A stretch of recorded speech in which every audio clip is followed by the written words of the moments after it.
मैं डॉक्टर संजीव गौतम, प्रबंधक श्री सिद्धिविनायक हॉस्पिटल खुर्जा। आज हम सब लोगों के लिए बहुत ही एक गर्व का विषय है। हम लोग अपने देश के प्रधानमंत्री माननीय नरेंद्र मोदी जी का जन्म दिवस सभी लोग हर्षोल्लास से मना रहे हैं और ये हम सब लोगों के लिए बड़ा खुशी का विषय है कि जो उनका 75वां जन्म दिवस है वो हम लोगों के जीवन में दिखाई दिया। ये हमारी पीढ़ी के लिए बड़े सौभाग्य की बात है और हम लोग उनसे प्रेरणा लें कि जीवन को कैसे जिया जाता है। उन्होंने देश हित में कितने कार्य किए और देश हित में उनका जीवन चल रहा है और मैं यही प्रभु से कामना करता हूं जब तक उनका जीवन रहे तब तक वो ऐसे ही किसी भी रूप में रहे, कहीं भी रहे, वो राष्ट्र हित में ही वर्क काम करते रहें, ऐसा मेरा ईश्वर से प्रार्थना है। उनकी लंबी आयु हो हमारे माननीय देश के प्रधानमंत्री जी की, और यही मेरी ईश्वर से प्रार्थना करता हूँ। धन्यवाद। नमस्कार, मैं MP सिंह राणा अपने सहयोगी पंकज गर्ग के साथ आज आपको हम बताएंगे जो एक चर्चा में चल रहा था वोटिंग वाला विषय, उस पर एक महत्वपूर्ण बात। मामला है खुर्जा क्षेत्र का, खुर्जा के तरीनान का, जिसमें एक ही महिला ने 3 वोट बनवा रखी है। यानी एक ही प्रांगण और उसी प्रांगण में एक ही महिला और उसकी 3 वोट। सोचिए गलती किसकी है?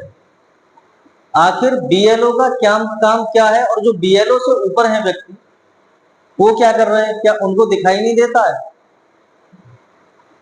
2024 से लेकर अभी तक के डाटा में उसकी 3 वोट बनी हुई है।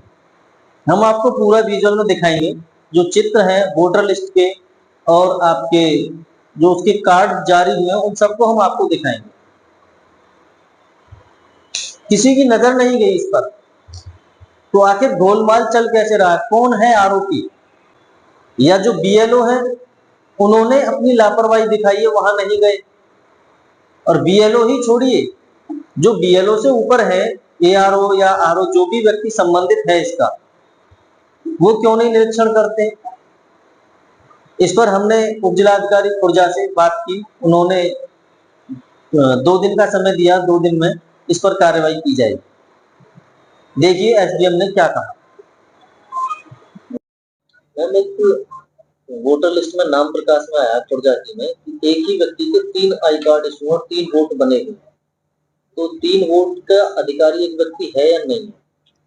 नहीं, एक व्यक्ति को 3 वोट होने का या 3 मतदाता कार्ड होने का अधिकार नहीं है। और ये जो संज्ञान में मेरे आया है, इसकी मैंने जांच के लिए संबंधित BLO को 2 दिन के अंदर रिपोर्ट देने के लिए बोला है। ये तीनों ही वोटर ID जो है वो पिछले साल 9वें महीने में बने हुए हैं, ये तीनों वोटर ID कार्ड। और इन तीनों में से कोई एक ही रहेगा, बाकी जो 2 है वो निरस्त किए जाएंगे। तो इसमें कौन व्यक्ति दोषी निकलेगा? क्योंकि BLO की जिम्मेदारी होती है सत्यापन करने की।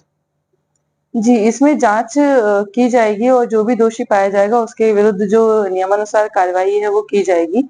हाँ, सत्यापन का काम BLO का होता है, तो यह देखना होगा कि क्या BLO ने सत्यापन किया था या नहीं किया था, तो उसको अप्रूव किसने किया था, ये सारी बातें जांच में आती हैं। जिसने वोट बनवाया तो हो सकता है वो भी कुछ अपने प्रपत्र ऐसे दिए हो जिसमें वो भी गोलमोल कर रही है, तो ऐसा भी कुछ? जी, ऐसा भी हो सकता है कि ये जो फ्रॉड वोटर ID कार्ड बनवाए गए हों, ये भी हो सकता है कि अज्ञानता के कारण महिला ने अपने 3 अलग-अलग वोटर ID बनवा दिए हों। क्योंकि जो महिला का बना हुआ है उनमें एक में उनकी माता का नाम है, एक में उनके पति का नाम है, एक में उनके पिता का नाम है। तो हो सकता है कि अज्ञानतावश बन गया हो सकता है जानबूझ के या कृत किया गया हो। तो जांच में जो भी निकल के आएगा उस हिसाब से नियमानुसार कार्यवाही कर दी जाएगी। अभी आपने सुना उपजिलाधिकारी प्रतीक्षा पांडे को, जिन्होंने इस विषय पर अपनी बात रखी।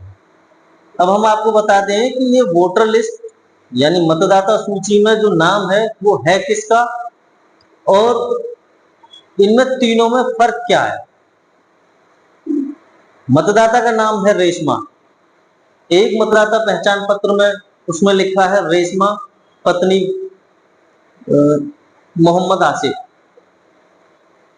एक में लिखा है रेशमा, मां का नाम देवी। तीसरे में लिखा है रेशमा, मां का नाम नाजरीन। जबकि एक ही प्रांगण है 63 तरीनान खुर्जा। आयु की बात करें तो 1/1/1988 दिया गया है इनमें। अब आखिर आप सोचिए इतना बड़ा मुद्दा जो भी बिहार में भी आपने देखा वहां चल रहा है और पूरा राष्ट्रीय स्तर का मुद्दा है, उसमें आ रहा है वोट चोरी या वोट बढ़ाना। तो क्या ये एक प्रकार से वोट चोरी कहें या वोट बढ़ाने का मामला है? वोट बढ़ाने की ही सोचा होगा। और ये निश्चित रूप से देखा जा रहा है कि यदि कोई व्यक्ति वोट बढ़ा रहा है तो अपना थोड़ा बहुत वेश बदल के जो वहां मतदाता एजेंट होता है उसको भी कहीं ना कहीं गुमराह करेगा और वो अपनी वोट को डालेगा। जब वोट को डालेगा तो उसकी परसेंटेज भी बढ़ेगी। तो इस स्तर पे एक उच्च स्तरीय जांच भी होनी चाहिए। ये विषय बहुत गंभीर है और अब ये तो प्रशासन और शासन करेगा कि क्या कर रहा है। हमारा काम था जो सच्चाई थी वो सामने लाए। इसी प्रकार के और भी जो कार्य हैं वो हम आपको दिखाते रहेंगे। देखते रहें KRJ न्यूज़।